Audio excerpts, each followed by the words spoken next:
It becomes a challenge to sit back and enjoy a film when there are so many references to catch.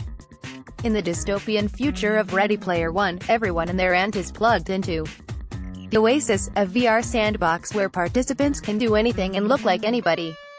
They can ski down pyramids disguised as Ryu from Street Fighter, they can visit a planetary casino and roll dice in the form of Jason Voorhees, they can visit room 237 in the Overlook Hotel with the Teenage Mutant Ninja Turtles. The possibilities are as endless as they are banal. Ernest Cline's novel was published back in 2011, a year after Warner Bros. won the rights to adapt it, which means Steven Spielberg's CGI nostalgia rumpus is an event 8 years in the making. But back in 2012, Rich Moore and Disney Animation beat WB to the punch with Wreck-It Ralph, a movie set inside a video game world, told through the eyes of video game characters instead of the players controlling them. On its face, Wreck-It Ralph reads as spiritual kin to Ready Player One, both its ancestor and descendant. The shift in perspective, however, is one of two major differences separating them. The second and most important difference is how Wreck-It Ralph approaches pre-existing intellectual properties compared to Ready Player One as the foundation of its plot.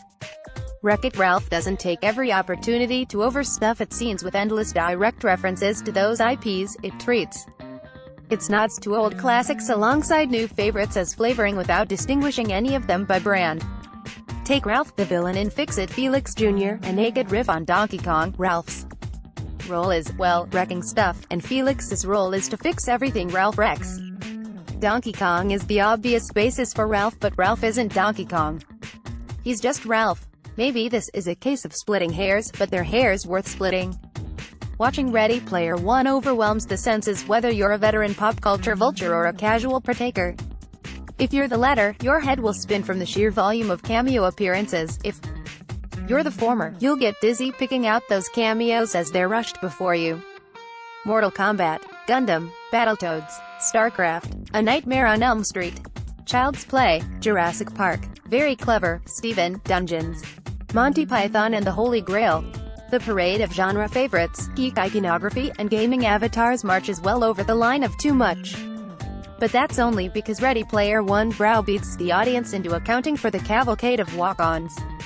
The plot centers on Oasis creator Jim Halliday's Mark Rylance Easter egg hunt for ownership of the VR universe. So perhaps it's fitting the entire film becomes an Easter egg hunt unto itself, the Herculean task of sussing out each of its pop culture guest stars from all the rest is its foremost component. Wreck-It Ralph, on the other hand, invites us to play detective with its reference points by folding them into an otherwise original backdrop. They're window dressing rather than the actual window. The contrast feels minor, but it's meaningful enough to elevate Wreck-It Ralph's gentle homage to Ready Player One's shameless bombast. Identity is essential. Wreck-It Ralph is its own movie regardless of its referential nature, while Ready Player One never amounts to more than the sum of its references.